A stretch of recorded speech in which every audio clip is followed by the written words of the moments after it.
দর্শক, হাইকোর্টের সামনে বিক্ষোভ করছেন চাকরিচ্যুত পুলিশ সদস্যরা। সেখানে আছেন সহকর্মী সুলতান মাহমুদ আরিফ। আমরা তার কাছে জানতে চাই যে কখন তারা এখানে এসেছে, কখন থেকে তারা অবস্থান করছে, একটু জানাবেন বিস্তারিত।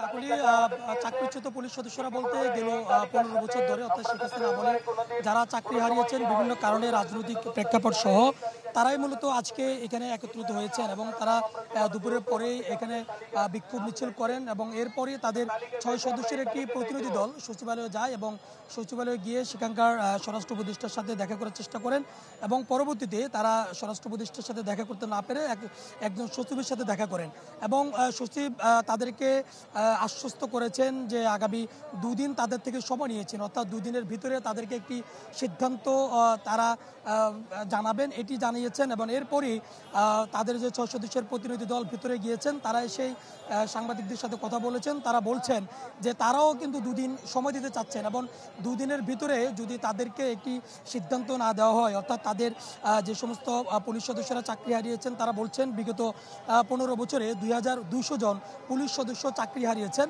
তাদের চাকরি যদি ফেরত দেওয়া না হয় তাহলে তারা বৃহস্পতিবারে কঠোর কর্মসূচিতে তারা যাবেন। সেক্ষেত্রে তারা বলছেন যে কাপড়ের কাপড় পরে তারা বৃহস্পতিবারে পুলিশ হেডকোয়ার্টার এবং সচিবালয়ের সামনে তারা অবস্থান নেবেন। যতক্ষণ পর্যন্ত না তাদের দাবি মানা না হবে ততক্ষণ পর্যন্ত তারা সেই অবস্থান কর্মসূচি চালিয়ে যাবেন।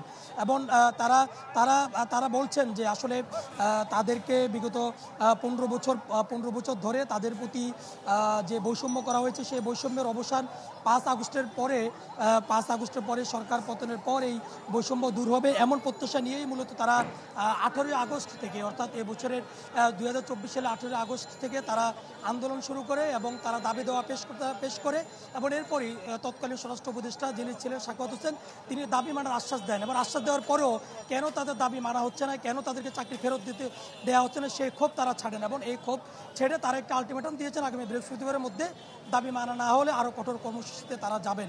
ইতিমধ্যে তাদের অবস্থান এবং তাদের বিক্ষোভ কর্মসূচি তারা শেষ করেছেন। কাকুলি।